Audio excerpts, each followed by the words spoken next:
오늘은 2024년 대림절 첫 번째 주일입니다.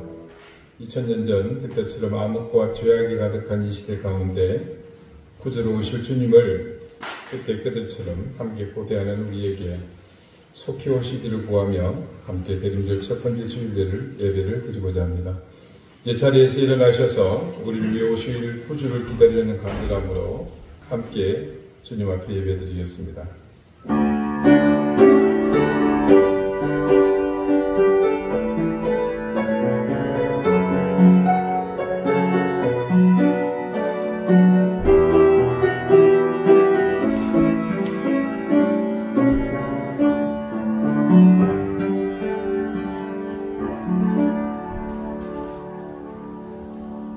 내가 여호와를 항상 송축하며 내 입술로 항상 주를 찬양하리이다. 내 영혼이 여호와를 자랑하리니 곤관자들이 이를 듣고 기뻐하리로다. 나와 함께 여호와를 광대하시다 하며 함께 그의 이름을 높이세. 아멘. 주님, 이제 이 세상 가장 거룩한 탄생을 고대하며 대림의 촛불을 켭니다. 언제나 그랬듯이 그 기다림은 우리에게 새로운 소망이었고 또한 우리에게 드리워진 어둠과 절망을 몰아내는 새로운 빛의 기다림이었습니다. 세상은 분열과 다툼, 불의와 악으로 짙은 어둠에 빠져 그 어느 때보다도 간절히 빛이신 구주의 오심을 소망하고 있습니다. 이 세상의 혼돈 속에서 구별되지 못하고 함께 어둠에 처한 우리가 이제 마지막 희망의 줄을 붙잡습니다. 소망의 시작을 알리는 이 대림의 첫 번째 주일 아침, 우리의 절망스러운 이 상황에서 영원한 구원으로 이끄실 빛으로 오실 구주를 고대합니다. 주님, 어서 오시옵소서. 이 땅에 소망으로 오시는 거룩하신 그 이름 예수 그리스도의 이름으로 기원하옵나이다. 아멘. 6장 다 함께 찬송하겠습니다.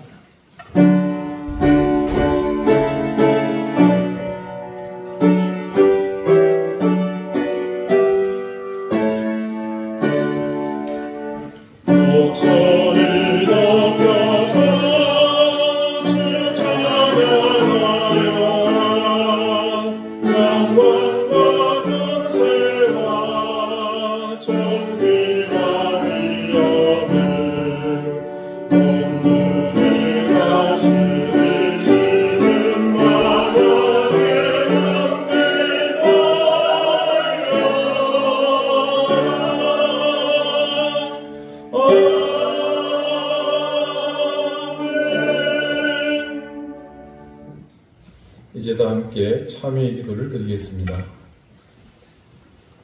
주님, 우리의 기다림은 우리를 영원한 생명으로 인도하실 구주가 아니라 우리의 삶을 빛나게 하는 그런 주님이었을 뿐입니다. 그저 내 필요와 욕심을 만족케 하시는 그런 능력만 가득한 주님이시면 그만이었습니다. 그래서 우리는 단 한순간도 내가 주님의 자녀됨을 심각하게 생각하지 못했으며 예수 그리스도의 제자로 어떻게 살아야 할지 고민하지 않았습니다. 올해도 변함없이 구주의 오심을 대망하는 절기는 왔지만 우리는 여전히 변하지 않았고 지난해의 그 모습 따라 목적도 없이 그저 익숙한 대로 그렇게 또 살았습니다. 세상은 점점 우리 때문에 구원의 은혜를 잃어가고 있지만 우리는 그저 우리의 안일과 구원에 만족하며 우리만의 천국을 만들기에 여념이 없었습니다. 성결한 삶도 거룩한 헌신도 없이 우리만을 위해 살았음을 용서해 주십시오. 2000년 전 고통받고 소외받는 이 땅의 죄인들을 구원하시기 위해 오신 그 주님이 오셨음을 다시 기억하며 어느 때보다도 의미 있고 가치 있는 대림의 시간을 보내게 해 주십시오. 이제는 하나님과 나만이 아는 은밀한 죄를 생각하며 계속해서 침묵 가운데 참회의 기도를 드립니다.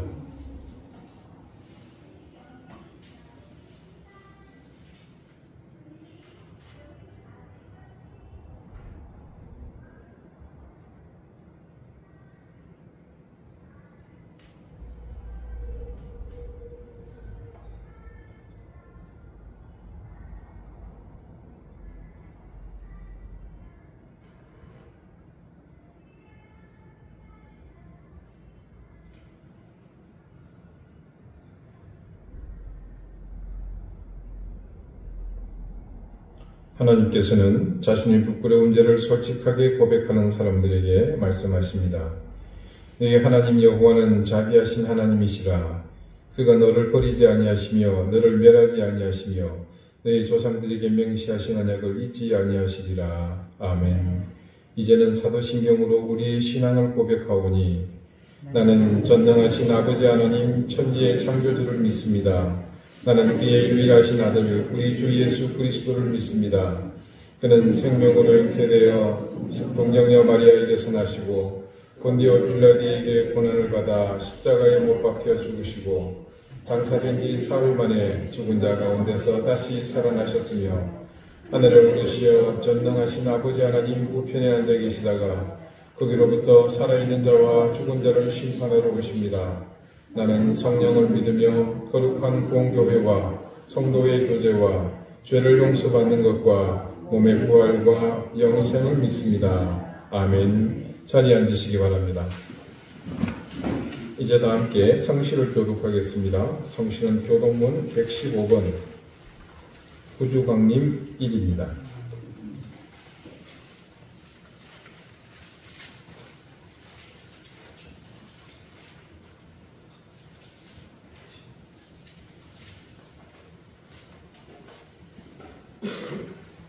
성문으로 나아가라 나아가라 백성이 올 길을 닦으라 그 길을 수축하고 수축하라 돌을 유지하라 망민을 위하여 규칙을 들라. 여호와께서 땅끝까지 선포하시되 너희는 딸 시온에게 이르라 보라 내 구원이 이르렀느니라. 보라 성전이 그에게 있고 모험이 그 앞에 있느니라 하셨느니라. 사람들이 너를 일컬어 거룩한 백성이라 여호와께서 구속하신 자라 하겠고 또 너를 걸어 사주받은 자여 버림받지 아니한 소리라 하리라. 선지자 이사야의 책에 쓴 바 광야에서 외치는 자의 소리가 있어 이르되 너희는 조시의 길을 준비하라 그의 오실 길을 곱게 하라. 모든 골짜기가 메워지고 모든 산과 작은 산이 낮아지고 굽은 것이 좁아지고 엉망이 평안해질 것이요 모든 육체가 하나님의 구원하심을 보리라 함과 같으니라. 아멘. 기도드리겠습니다. 짙은 어둠이 드리운 이 땅 2024년의 마지막 12월을 시작하며 대림을 고대하는 첫 주 촛불을 밝힙니다. 유한한 존재인 우리가 채울 수 없는 온전함에는 하나님의 은혜만이 유일함을 깨닫기에 오늘 다시 우리의 인생을 구원으로 이끄실 구주의 강림을 기다리며 우리는 새로운 희망과 내일에 대한 소망을 꿈꿀 수 있습니다. 여호와의 절기가 되어도 아무것도 할 수 있는 것이 없었던 이스라엘의 형편을 보며 우리에게 감사할 수 있는 은혜가 있음을 깨닫습니다.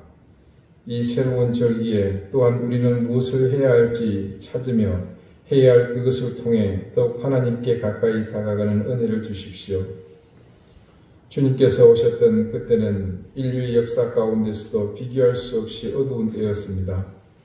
그러나 천지 사방이 화려한 불빛으로 뒤덮이고 밤낮을 구분하기 어려운 불이 꺼지지 않는 이 시대가 더욱 어둡고 암흑천지인 그런 모순 속에 사는 우리는 오늘 더욱 간절히 구주의 강림을 고대합니다. 우리의 삶에 짙게 드리워진 절제되지 못한 욕망과 그로 인해 자라난 죄악에 허덕이며 이제 우리의 힘으로 감당하지 못할 이 거대한 어둠 앞에 더 이상 우리의 영혼이 잠식되지 않도록 구주께서 다시 더욱 강력한 빛으로 우리에게 오시기를 구합니다. 먼 옛날에 일로만 여겨졌던 전쟁이 지구촌 곳곳에서 이어지며 처체 모순과 무질서로 고통받는 이들의 신음이 그치지 않고 있습니다. 베들레헴 들판의 목자들이 그 밤에 울린 천사의 노랫소리를 듣고 구주의 오심을 노래했던 것처럼 이 고난과 아픔의 현장이 그 생명의 빛과 노래로 화평과 사랑이 넘치기를 구합니다. 세계는 여전히 전쟁과 분쟁으로 많은 생명이 지금도 총탄 앞에 포탄에 쓰러져 가고 있습니다. 불의한 권력에 짓밟히며 인간으로서의 최소한의 존엄도 지켜지지 못하고 있습니다. 그런 여파로 경제 위기를 함께 겪으며 고금리로 인한 깊은 침체가 아직도 그 고난의 시간은 끝이 나지 않고 있습니다. 하나님의 자녀들이 이 시대의 부름에 무관심하지 않게 하시고 세상과 다른 질서가 있음을, 그리고 세상의 진정한 주관자가 하나님이심을 우리를 통해 증거되며 드러나게 해 주십시오. 그리고 우리가 더욱 주님을 의지하고 붙잡아야만 살 수 있다는 사실을 증거하며 함께 하나님의 은혜를 구하지 않으면 살 길이 없음을 깨닫게 해 주십시오. 우리의 터전으로 밝게 하신 이 땅 제주를 불쌍히 여기시고 구원의 소망이 오랜 세월 귀신의 억압에 길들인 이 땅을 회복하게 해 주십시오. 사랑하는 우리 이등교회의 가족들을 살펴주시고 늘 한결같이 부어주시는 그 은혜가 넘치게 인도해 주십시오. 생업에 복을 주시고 사랑하는 자녀들의 앞길이 형통하게 해 주십시오. 질고로 고통받는 교우들에게 주님의 기적같은 은혜를 베풀어 주시고 위축된 모든 삶의 자리가 회복되며 풍성하게 해 주십시오. 우크라이나에 속히 평화가 임하게 해 주십시오. 중동의 평화가 안착되게 해 주십시오. 미얀마와 아프가니스탄의 신음에 귀 기울여 주십시오. 태국 신주용 선교사의 사역에 은혜를 더해 주십시오. 서서히 다가오는 추위가 두려운 이웃들이 있습니다. 방한복으로도 막지 못하는 특별한 추위가 있습니다. 하나님, 이웃들을 불쌍히 여기시고 은혜를 더해 주십시오. 이 땅의 생명의 빛으로 그 빛을 더하실 때에 높고 낮음 없이 모든 것을 고루 비추며 그 은혜로 모두가 행복하고 소망이 있는 이 겨울을 함께 나게 인도해 주십시오. 감사드리며 예수 그리스도 이름으로 기도드립니다. 아멘.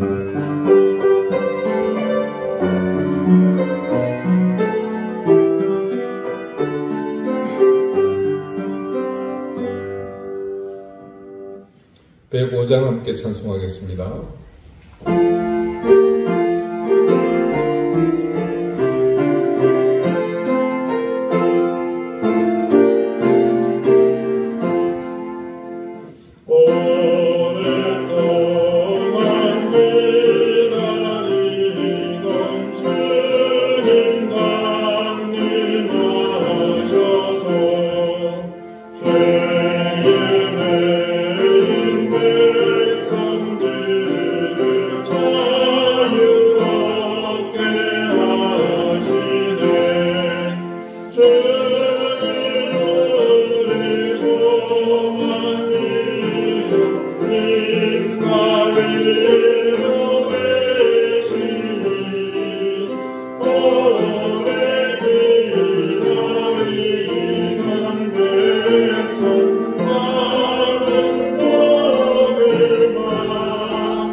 오늘 하나님께서 우리에게 주시는 말씀은 신약 성경 에베소서 5장 21절에서 24절까지의 말씀입니다.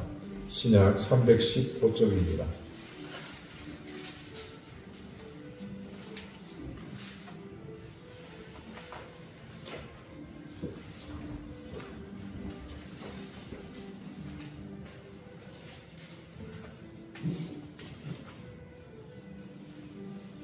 에베소서 5장 21절에서 24절까지의 말씀을 제가 읽겠습니다. 이제 다 같이 자리에서 일어나 하나님의 말씀을 경청하십시오. 그리스도를 경외함으로 피차 복종하라. 아내들이여 자기 남편에게 복종하기를 죽게 하듯 하라. 이는 남편이 아내의 머리 됨이 그리스도께서 교회의 머리됨과 같음이니 그가 바로 몸의 구주시니라. 그러므로 교회가 그리스도에게 하듯 아내들도 범사에 자기 남편에게 복종할지니라. 아멘. 자리에 앉으시기 바랍니다. 하나님께서 말씀으로 우리에게 은혜 주시기를 원합니다. 우리 지난주는 남편의 의무에 대해서 함께 봤습니다. 순서를 먼저 바꿨다는 점을 다시 한번 상기하시기 바랍니다. 오늘은 아내의 의무에 대해서입니다. 혹시 몰라서 지난주 우리가 결혼에 대한 일반적인 생각과 비교하여 성경적인 결혼관에 대해 지적한 것을 다시 한번 상기해 보도록 하겠습니다. 가장 먼저 주의할 것은 우리가 결혼에 대해서 착각하고 있는 것들에 대한 것이었죠. 결혼은 상대에 대한 알매 종결이 아니라 새로운 알매 시발점이라고 했습니다. 상대를 다 알았기 때문에 결혼하는 것이 아니라 결혼함으로써 비로소 상대의 실상을 알기 시작하는 겁니다. 그때 제일 중요한 것이 무엇이었습니까? 이제껏 만났던 상대방은 실상이 아니라 무엇이었다고요? 허상이었다는 것이죠. 사실 그것은 누구의 책임도 아니고 피차의 몫이었습니다. 각자의 바람이나 생각이 만들어낸 허상일 수도 있고 상대가 꾸며낸 허상일 수도 있습니다.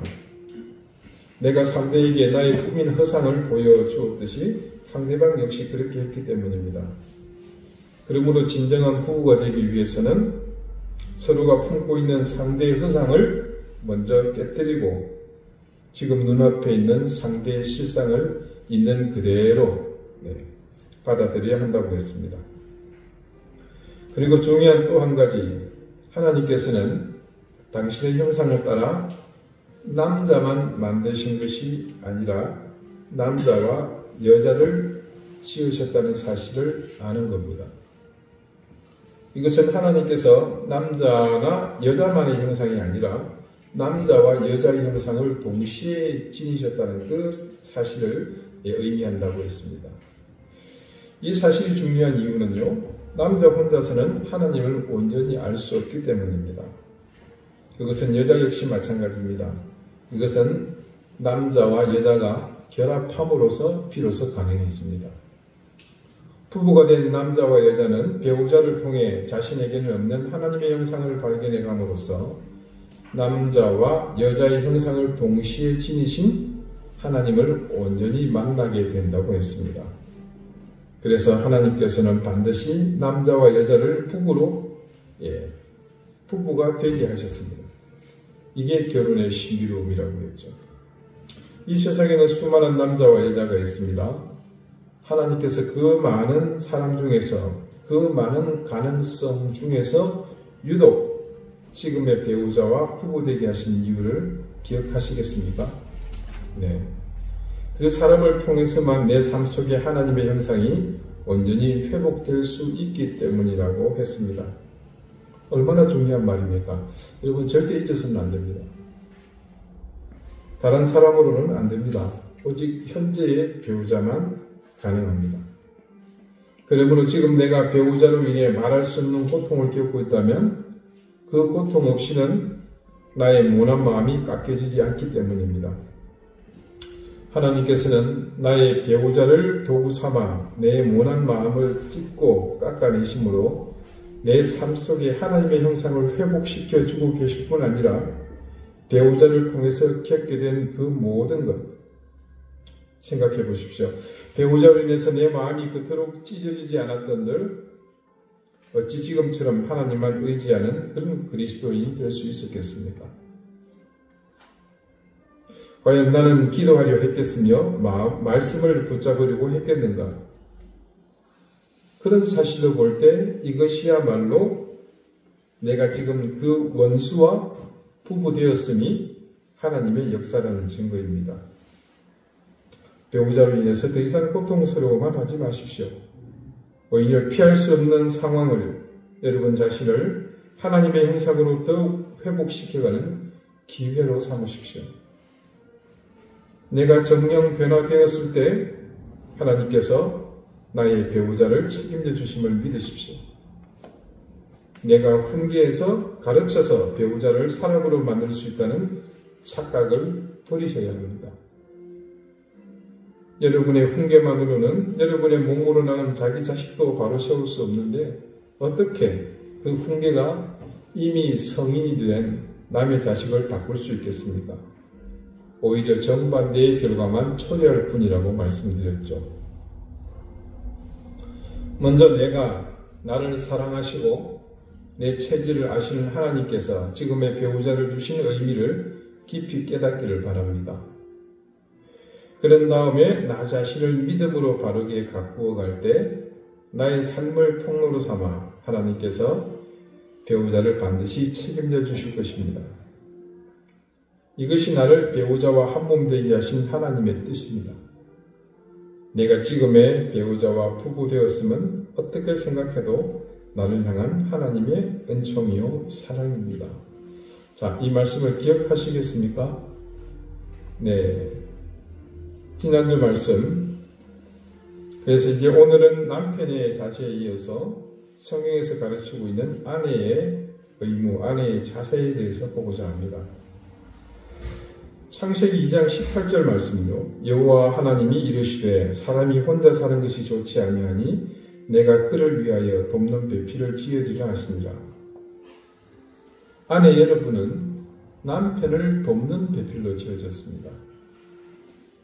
그러므로 무엇으로 어떻게 돕느냐에 따라 남편의 인생이 달라지고 그 영향은 바로 자신에게 미치게 됩니다. 아내와 남편은 한 몸이기 때문입니다. 아내가 먼저 말씀으로 자신을 바르게 채우지 않으면 결코 남편을 바르게 도울 수 없습니다. 왜냐하면요, 아내의 몸속에는 남편과 자신을 동시에 망친 하와의 피가 흐르고 있기 때문입니다. 창세기 3장 6절이 이렇게 증거합니다. 여자가 그 나무를 본즉 먹음직도 하고 보암직도 하고 지혜롭게 할 만큼 탐스럽기도 한 나무인지라. 여자가 그 열매를 따먹고 자기와 함께 있는 남편에게도 주매 그도 먹은지라. 생각해 보십시오. 하와가 하나님 말씀 앞에 바로 서 있었던 들 남편의 일상은 영광스러웠을 것입니다. 그러나 하와는 하나님의 말씀보다 자신의 욕망을 따랐습니다. 그래서 하나님께서 금하신 선악과로 남편을 도왔습니다. 그 결과는 여러분도 잘 아십니다. 그녀의 남편은 파멸했고 그것은 곧 그녀 자신의 파멸을 의미했습니다. 그러나 여러분, 그것은 결코 끝이 아니었습니다. 그것은 단지 여자들이 하나님의 말씀을 저버림으로 자기 남편의 인생을 망쳐가는 서곡에 불과했습니다. 창세기 16장 1절과 2절 말씀입니다. 아브라함의 아내 사레는 출산하지 못하였고 그에게 한 여종이 있으니 애굽 사람이요 이름은 하갈이라. 사레가 아브라함에게 이르되 여호와께서 내 출산을 허락하지 아니하셨으니 원하건대 내 여종에게 들어가라. 내가 혹 그로 말미암아 자녀를 얻을까 하노라 하매 아브라함이 사레의 말을 들으니라. 나이 들어서까지 아이가 없던 아브라함 부부에게 하나님께서는 분명히 자식을 주신다고 약속하셨습니다. 그렇지만 사레는 노년에 자식 없는 남편 아브라함을 돕는다며 자신의 몸종 하갈을 남편에게 첩으로 주었습니다. 그로 인해 하갈의 몸에서 태어난 이스마엘의 후손과 그 이후 사라의 몸에서 태어난 이삭의 후예는 다시 말해서 아랍인들과 이스라엘 사람들은 오늘도 서로 피 흘리며 싸우고 있습니다. 우리 뉴스를 또 보고 있지 않습니까? 남편 잘못 도운 탓에 후손의 삶까지 망쳤습니다. 하나님의 말씀을 경홀히 여긴 결과입니다. 열왕기상 21장 7절 이하에 있는 말씀입니다. 그의 아내 이세벨이 그에게 이르되 왕이 지금 이스라엘 나라를 다스리시나이까? 일어나 식사를 하시고 마음을 즐겁게 하소서. 내가 이스라엘 사람 나봇의 포도원을 왕께 드리리이다 하고 아합의 이름으로 편지들을 쓰고 그 인을 치고 공하여 그의 성읍에서 나봇과 함께 사는 장로와 귀족들에게 보내니 그 편지 사연에 이르기를 금식을 선포하고 나봇을 백성 가운데에 높이 앉힌 후에 불량자 두 사람을 그의 앞에 마주 앉히고 그에게 대하여 증거하기를 네가 하나님과 왕을 저주하였다 하게 하고 곧 그를 끌고 나가서 돌로 쳐 죽이라 하였더라. 아합 왕의 아내였던 이세벨은 철저하게 자기 욕망만으로 남편을 잘못 도운 대표적인 여인입니다. 나봇의 포도원을 갖기 원하는 남편을 돕겠다면서 자신이 나서서 그 포도원 주인을 살해해버릴 정도였습니다. 그리고 아합 왕은 이세벨의 그릇된 도움 때문에 이스라엘 역사상 가장 패역한 왕으로 전락했고, 심지어 죽은 뒤에는 개들이 그의 피를 핥았다고 전합니다. 더더군다나 이세벨 자신이 신하에게 살해되었을 때는 개들이 그의 시체를 아예 뜯어먹었다고 그렇게 전하고 있죠.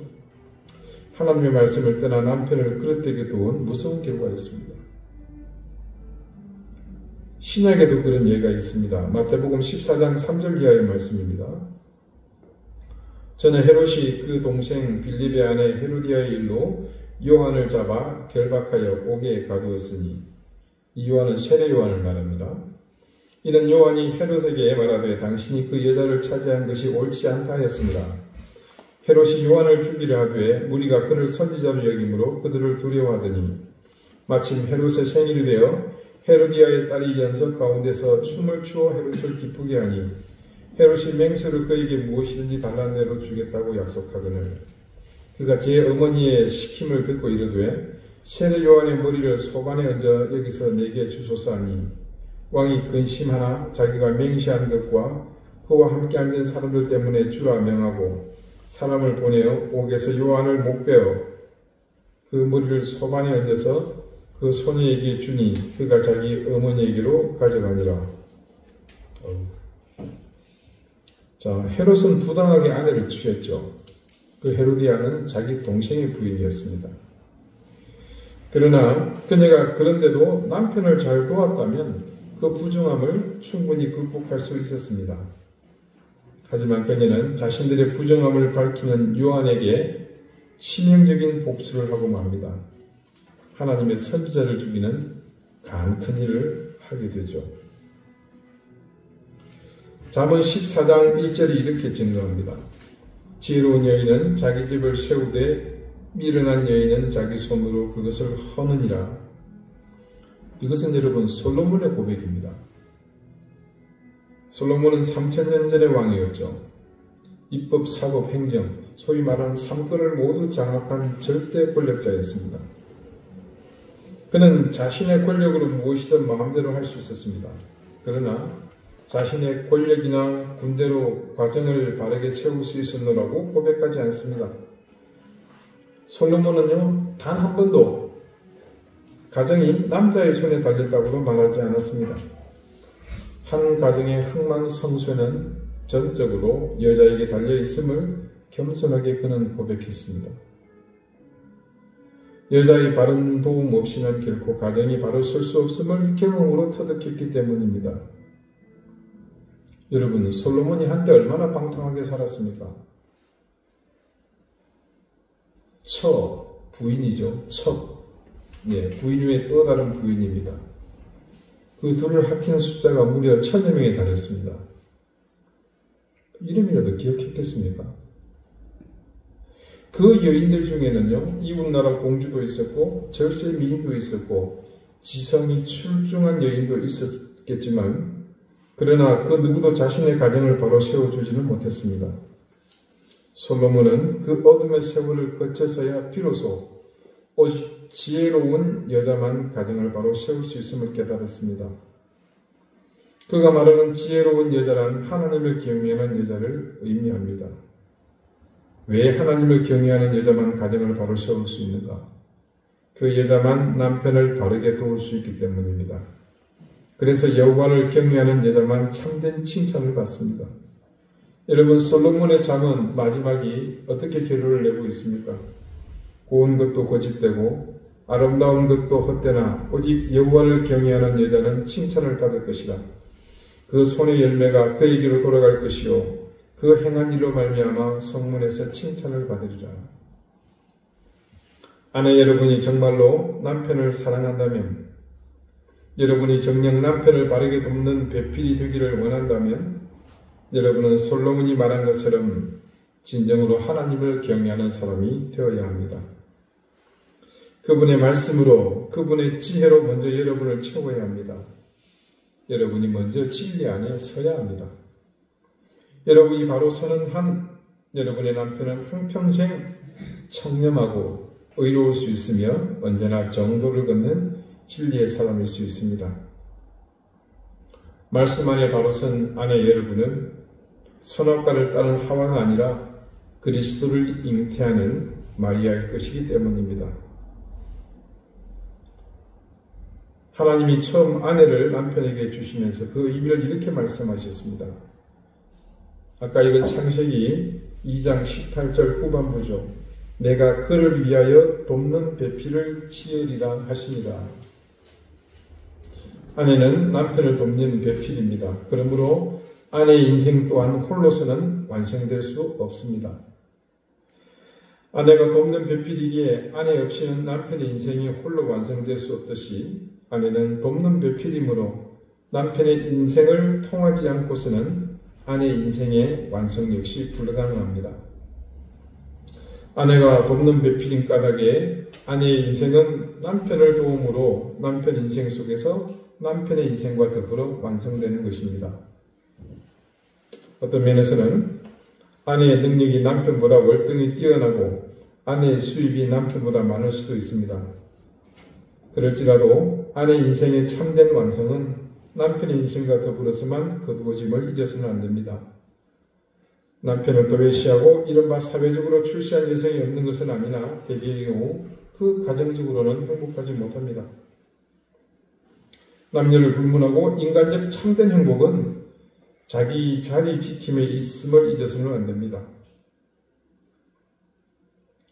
하나님께서 창조하신 여자를 아담이 만나게 되죠. 그때 여자를 처음 본 아담의 말을 성경은 이렇게 증언합니다. 아담이 이르되 이는 내 뼈 중에 뼈요 살 중에 살이라.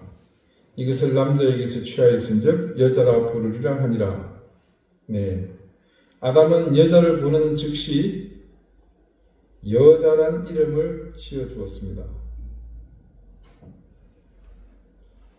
이상하다 그죠? 여자를 보고는 여자. 아무튼 그 배우자를 상대방을 여자라고 이름을 지어주었습니다. 에덴을 창조하시고 아담에게 먼저 하나님께서는 피조물들 이름을 짓게 하셨죠. 그냥 부르니 이름이 되었다 그러는데 여러분 그게 단순한 게 아닙니다. 여러분 자녀들 이름을 지어보셨죠? 그냥 이렇게 지었습니까? 아니잖아요. 저는 둘째 아들의 이름은 벌금을 5만 원 내고서 지었습니다. 이름은 아무나 짓지 못합니다. 대상의 속성과 그 속에 깃들어 있는 하나님의 섭리를 알아야 합니다. 하나님께서 아담에게 그 일을 맡기셨다는 것은 아담에게 그것을 판단하고 결정할 수 있는 능력을 함께 주셨음을 의미합니다. 그런 아담은 여자라 이름 지었습니다. 여자라는 단어 히브리어 이샤는요, 여자인 동시에 아내입니다. 그러므로 아담이 여자를 이샤라고 부르는 것은 아내라 불렀다는 뜻이기도 합니다. 바꿔 말하면 아담은 여자는 아내가 되는 것이 하나님의 창조 섭리임을 꿰뚫어 본 겁니다. 여러분이 독신주의자라면 모르되 기혼자라면 여러분의 참된 행복은 아내의 자리를 지키는 데 있음을 명심해야 합니다. 오늘날의 사회는 예전과 달리 능력 있는 여성의 사회 참여를 요구합니다. 할 수 있다면 과감하게 사회 속으로 뛰어드십시오. 여러분의 모든 재능을 더불어 사는 사회를 위하여 마음껏 발휘하십시오. 싸울 수 있는 업적을 마음껏 쌓으십시오. 힘껏 싸우십시오. 그러나 어떤 경우에도 아내의 자리를 넘어서지는 마십시오. 아내의 자리를 지키면서 그 일을 이루시라는 말입니다. 그럴 때 여러분의 남편과 더불어 행복은 날이 갈수록 살찔 것이요. 그 행복이야말로 자녀들에게 남겨줄 향기로운 유산이 될 것입니다. 자, 이게 세신자 말에 있는 아내의 의무에 대한 정말 주옥 같은 말들입니다. 지난주 남편의 의무와 더불어서 여러분이 꼭 기억하면서 새겨두시면 좋을 것 같아요. 오늘 본문 말씀을 봅시다. 그리스도를 경외함으로 피차 복종하라. 아내들이여 자기 남편에게 복종하기를 주께 하듯 하라. 이는 남편이 아내의 머리됨이 그리스도께서 교회의 머리됨과 같음이니 그가 바로 몸의 구주시니라. 그러므로 교회가 그리스도에게 하듯 아내들도 범사에 자기 남편에게 복종할지니라. 오늘 본문 가운데는요, 남편의 의무에서와 달리 상당히 부담스러운 한 가지가 있습니다. 그것은 오늘 설교의 제목이기도 합니다. 아내들에게 말씀은 주께 하듯 범사의 남편에게 복종하라고 말하고 있습니다. 여러분은 이 말씀이 의미하는 바가 아내가 마치 남편에게 노예와 같이 무조건 복종해야 한다는 당위성을 가진 그런 말씀처럼 보이십니까? 우리가 지난주 말씀을 보지 않았다면 그렇게 이해할 수 있습니다. 그러나 우린 중요한 사실을 알고 있습니다. 남편들은 돕는 배필로 지은 아내의 조언에 귀를 기울여야 하는 이유가 있었습니다. 그녀는 남편에게 하나님이 주신 유일한 돕는 배필이며 그녀는 남편을 위하는 본능적인 지혜가 있는 유일한 존재이기 때문입니다. 그런 아내의 조언을 듣고 남편은 판단하고 결정합니다. 그리고 아내는 그런 남편의 그 말, 판단하고 결정한 것에 복종하라는 겁니다. 교회가 그리스도에게 하듯 주님이 교회의 머리 되시기에 교회는 마땅히 주님께 복종해야 합니다. 남편이 가정에서 그렇다는 겁니다.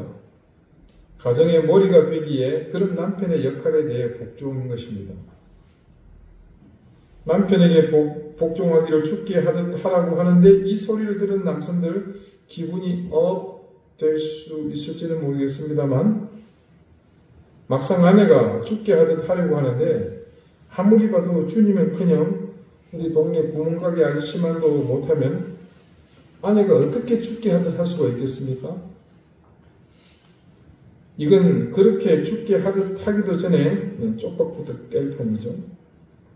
적어도 남편이라면 아내가 주께 하듯 하시기에 부족함 없는 그런 남편이 먼저 되어야 되지 않겠습니까?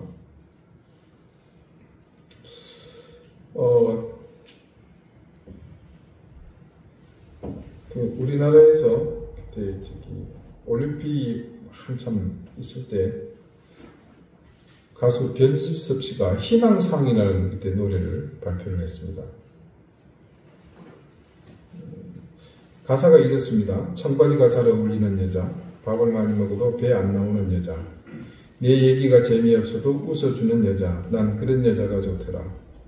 머리에 무스를 바르지 않아도 윤기가 흐르는 여자, 내 고요한 눈빛을 보면서 시력을 맞추는 여자, 김치볶음밥을 잘 만드는 여자, 웃을 때 목젖이 보이는 여자, 내가 돈이 없을 때에도 마음 편하게 만날 수 있는 여자, 멋내지 않아도 멋이 나는 여자, 껌을 씹어도 소리가 안 나는 여자, 뚱뚱해도 다리가 예뻐서 짧은 치마가 어울리는 여자, 내가 울적하고 속이 상할 때 그저 바라만 봐도 위로가 되는 여자, 나를 만난 이후로 미팅을 한 번도 안 한 여자, 난 그런 여자가 좋더라.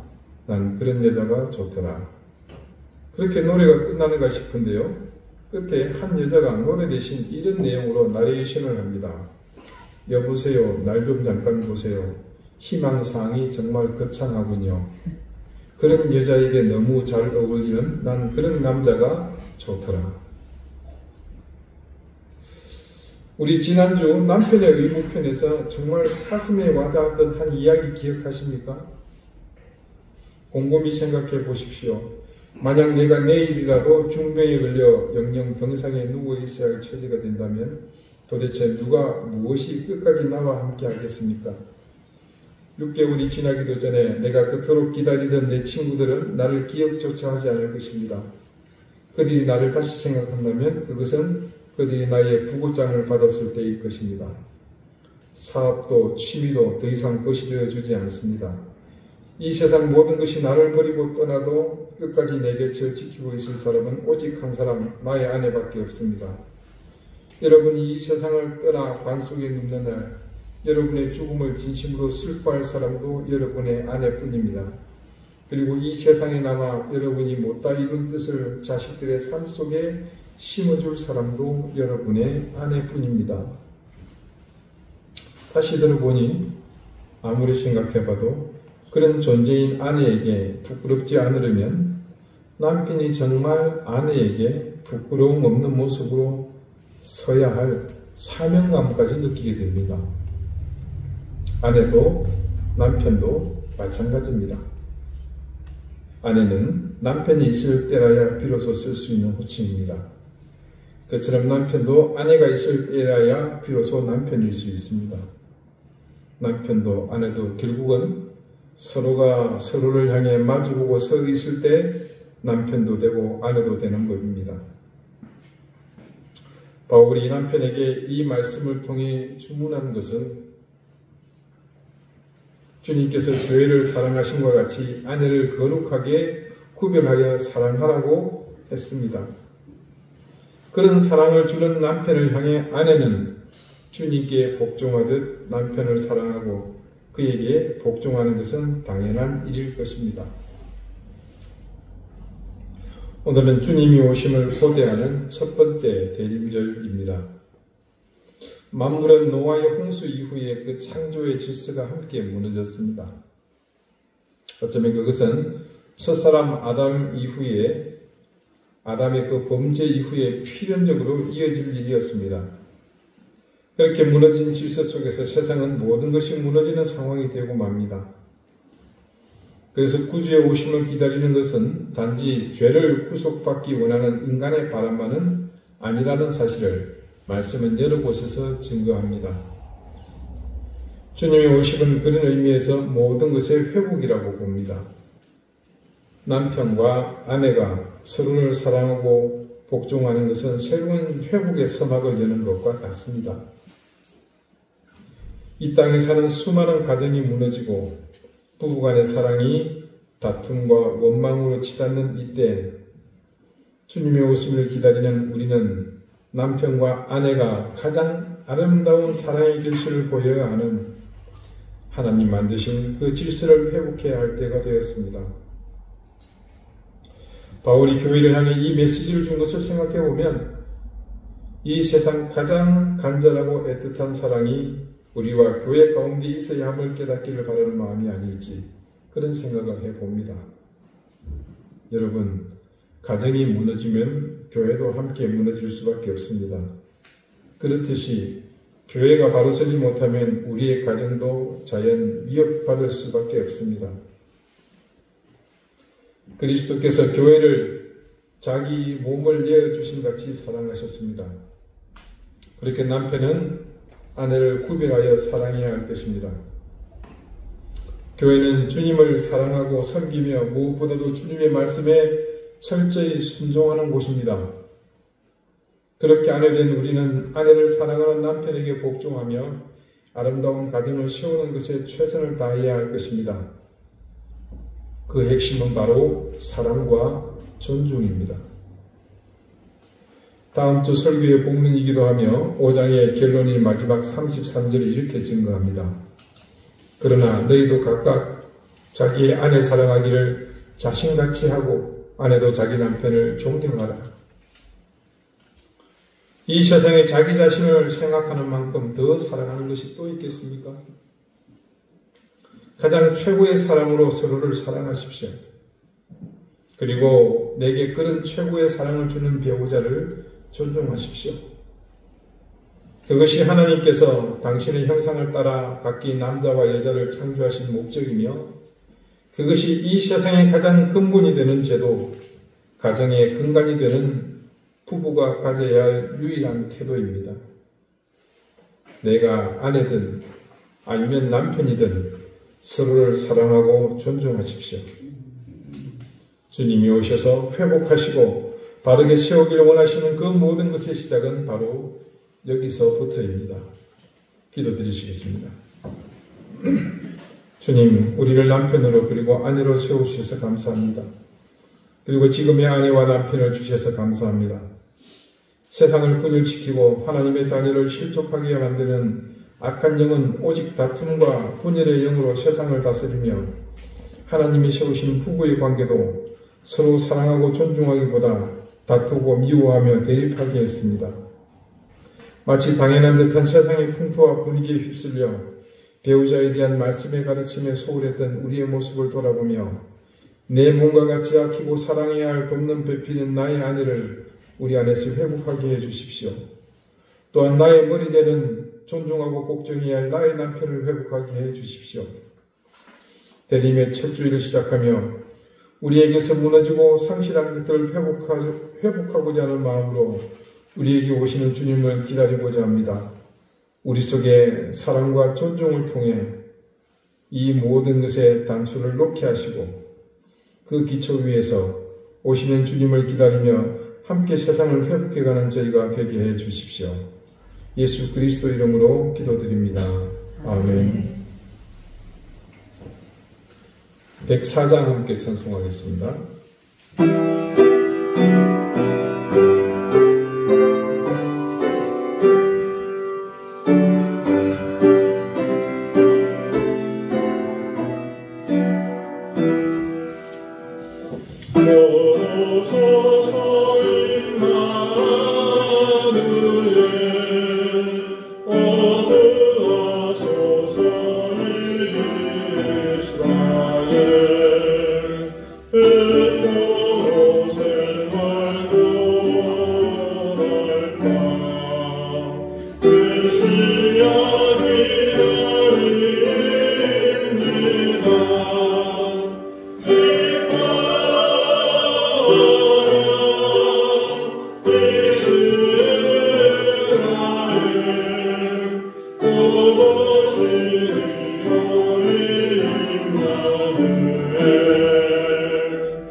자비로우신 하나님, 우리에게 베푸신 은혜와 사랑을 감사드립니다. 귀한 생명을 주시고 사랑하는 가족을 주시고 먹고 마시며 입고 거할 수 있는 모든 것을 주심을 감사드립니다. 이 모든 것을 주신 하나님 앞에 그 모든 것이 하나님께로부터 왔음을 믿고 고백하는 마음으로 하나님께서 주신 것 중 일부를 구별하여 하나님 앞에 드렸습니다. 그것에 우리의 마음과 정성, 우리의 삶과 인생을 모두 담아드립니다. 드린 손길의 그 정성과 헌신을 기억하시고 하나님 그들에게 하늘의 신령한 은혜와 땅의 기름진 복을 넘치게 더해 주시옵소서. 질고를 물리쳐 주시고 핏줄함으로부터 벗어나게 하시며 삶의 모든 고난과 역경 가운데 하나님의 인도하심이 늘 함께하고 있음을 깨닫게 인도해 주십시오. 자녀들의 앞길을 지켜주시고 그 길을 활짝 열어주십시오. 생업 가운데 하나님 인도하시는 큰 길이 있게 하시고 그 뜻을 따라 행하며 늘 하나님 주시는 복록 가운데 거하는 복된 인생이 되게 해 주십시오. 입시를 앞둔 자녀들이 있습니다. 하나님께서 그 길을 형통하게 하시며 주님이 예비하신 선한 길로 인도해 주시기를 구합니다. 질고를 물리쳐 줄 뿐만 아니라 모든 고난과 역경 속에서 늘 승리하며 그것을 이겨내가는 믿음이 있게 해주십시오. 교회를 섬기며 수고하고 또 하나님의 애쓰는 손길들이 있습니다. 그들 가운데 하늘의 신령한 은혜, 하나님이 그들이 알지 못하는 은밀한 곳에 채우시는 복된 은혜가 늘 있게 해주십시오. 감사드리오며 예수 그리스도 이름으로 봉헌 기도드립니다. 아멘. 교회 소식 알려드리겠습니다. 먼저 주님의 오심을 고대하는 대림절이 시작이 되었습니다. 성탄의 아침까지 우리를 위해 오시는 구주를 기다리는 마음으로 겸손히 자신을 돌아보며 하늘로부터 내리시는 귀한 은혜를 누리시기 바랍니다. 어제 교회 성탄 장식을 함께 했습니다. 수고하신 모든 분들께 진심으로 감사를 드립니다. 계속해서 여러분 기도의 제목들을 보시고 함께 기도해 주시고요. 특별히 태국 신중 선교사의 사역을 위해서도 늘 잊지 말고 함께 기억해 주시기 바라겠습니다. 이 오신 손님들은 저희 가족들입니다. 장모님과 또 둘째 처남 이 요셉 목사님 가정 함께 예배에 참석해 주셨습니다. 다 같이 자리에서 일어나셔서 앞뒤 좌우에 계신 분들과 다정하게 인사를 나누시겠습니다. 54장 함께 찬송합니다.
이제는 예수 그리스도의 은혜와 하나님의 사랑과 성령의 교통하심이 사랑과 존중을 통해 이 땅에 무너진 모든 질서와 하나님의 창조의 섭리를 회복하기를 소망하는 우리 아내된 남편된 그리고 가족된 우리 모두 위에 이제로부터 영원토록 항상 함께 하시기를 간절히 축원하옵나이다. 아멘.